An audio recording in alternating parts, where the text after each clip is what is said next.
Hello friends, welcome to my YouTube channel. Thanks for watching this video. Exercise 1.2 से question number 1 करेंगे. Represent these numbers on number line. Number line के ऊपर हमें ये number represent करना है. Number है हमारा 7/4. देखिए फ्रेंड्स, यहाँ पर ये एक रैशनल नंबर है. चाहे आप इसको फ्रैक्शन समझ लीजिए, चाहे आप इसको रैशनल नंबर समझ लीजिए, because all the rational numbers are fractions. अब हमने फ्रैक्शंस के चैप्टर में भी फ्रैक्शनल नंबर्स को नंबर लाइन के ऊपर रिप्रेजेंट करना सीखा था. इंटीजर्स को भी हमने सीखा था 7th क्लास में.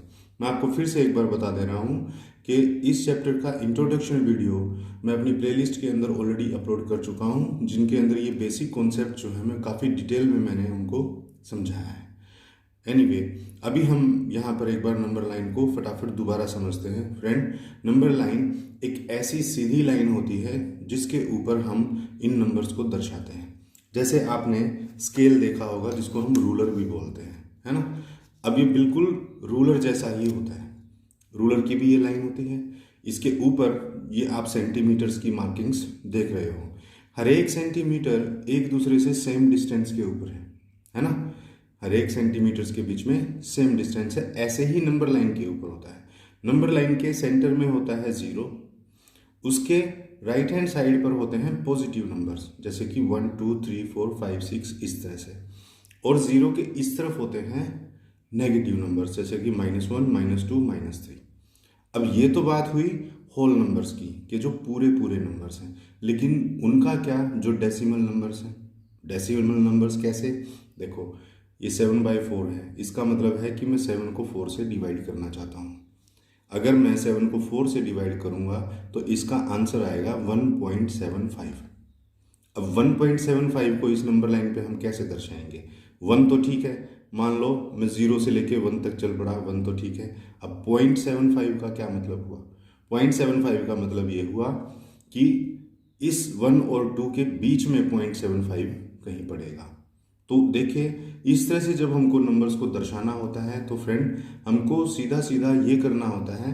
सबसे पहले एक स्ट्रेट लाइन आपने लगाया, बीच में हमें कहीं 0 दिखाना है.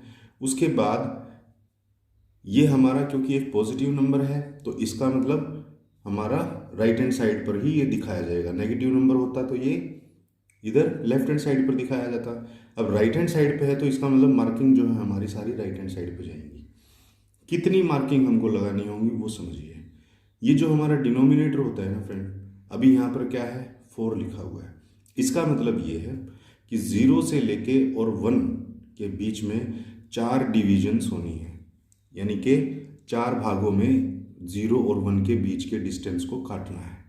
तो अगर मुझे 0 और 1 के बीच के डिस्टेंस को 4 भागों में काटना है तो मुझे 3 जगह यहाँ पर ये डॉट्स लगानी पड़ेंगी. और देखिए, 3 जगह अगर मैं डॉट लगा दूंगा तो ये 4 हिस्सों में बढ़ जाएगा. 1 2 3 और ये 4. ठीक है. ऐसे ही फिर मैं क्या करूँगा, 1 से 2 के बीच में 4 है तो 4 ही डॉट मैं लगाऊंगा. फिर 2 से 3 के बीच में भी मैं 4 ही डॉट लगाऊंगा. स्केल के ऊपर तो क्या होता है, हर एक सेंटीमीटर के बीच में 10 डिविजन्स होती हैं, क्योंकि 1 सेंटीमीटर के अंदर 10 मिलीमीटर होते हैं. लेकिन यहाँ पर हमें स्केल के अकॉर्डिंग नहीं लगाना. 0 और 1 या 1 और 2 के बीच में कितनी डिविजन्स होंगी वो हमें बताएगा हमारा डिनोमिनेटर. मान लीजिए यहाँ पर 4 की जगह 6 होता तो 6 डिविजन्स होती. इसका मतलब ये है कि एक पूरी चीज को मैं कितने भागों में बांट रहा हूँ, है ना. इसका मतलब ये होता है. तो अभी देखिए, नंबर है हमारा 7/4 और मुझे 0 से लेके 1 के बीच में भी 4 डिवीजन करनी है. 1 से लेके 2 के बीच में भी 4 डिवीजन करनी है. 2 से लेके 3 में भी और 3 से 4 में भी. अब ये 1 2 3 ये कहाँ तक जाएगा वो हमें बताता है नुमरेटर. नुमरेटर कैसे बताता है, मुझे करना ये है कि ऊपर 7 दे रखा है तो मैं 0 से शुरू करूँगा. 1 division, 2 division, 3 division, 4 division, 5 division, 6 division, 7 division.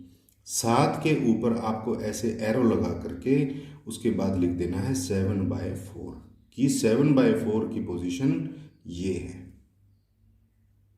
Clear हुआ आपको. तो देखिए, बिल्कुल हम ऐसे ही करेंगे।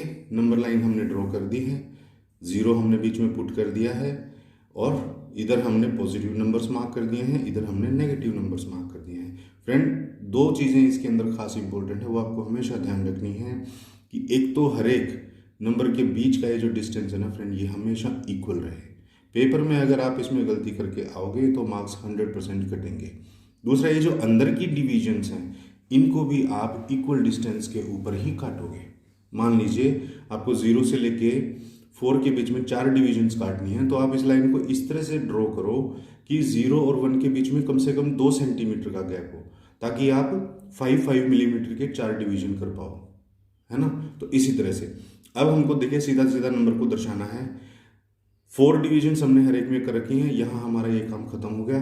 अब हमें दर्शाना है 7/4 को। 7/4 का मतलब ये है कि मैं 0 से शुरू करूं और 7 डिविजन्स काउंट करूं। तो देखो 1 2 3 4 5 6 7, ये जो मेरा पोजीशन है इसके ऊपर मैं यहाँ एरो लगा करके और लिख सकता हूँ कि ये मेरा 7/4 जो है वो यहाँ आता है। वैसे भी 7/4 को जब आप सोल्व करोगे तो आता है 1.75, है ना। तो देखो 0 से लेके 1 तो पूरा आ चुका और उसके बाद 0.75 का मतलब 3/4 हिस्सा, तो 1 2 3 3 हिस्से, 4 में से 3 हिस्से, तो ये हमारा टोटल हो गया है 7/4। क्लियर हुआ। उसके बाद है हमारा नेक्स्ट -5/6। अब ये एक माइनस का नंबर है। देखिए फ्रेंड, मैं आपको फिर से बता दूं, ये माइनस का साइन चाहे 5 के आगे लगा हो या 6 के आगे लगा हो, तो ये जो रैशनल नंबर है ये समझा नेगेटिव का ही जाएगा, चाहे डिनोमिनेटर पे माइनस हो या न्यूमरेटर पे हो, एक ही बात है, वो नंबर माइनस का ही माना जाएगा।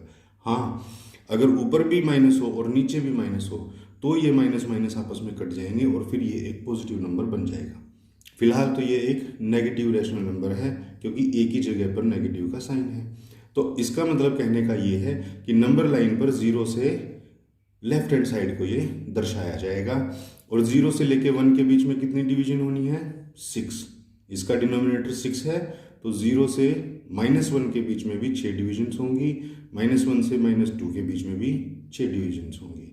अब देखिए 0 से लेकर -1 के बीच में डिविजन्स कम है, सॉरी ज़्यादा है, और ऊपर वाला नंबर इससे छोटा है। तो कहने का मतलब ये है 0 और -1 से पहले ही कहीं आना है। ये कैसे? देखो 1 डिवीजन, 2 डिवीजन, 3 डिवीजन, 4 डिवीजन और ये 5 डिवीजन, क्योंकि ऊपर 5 है।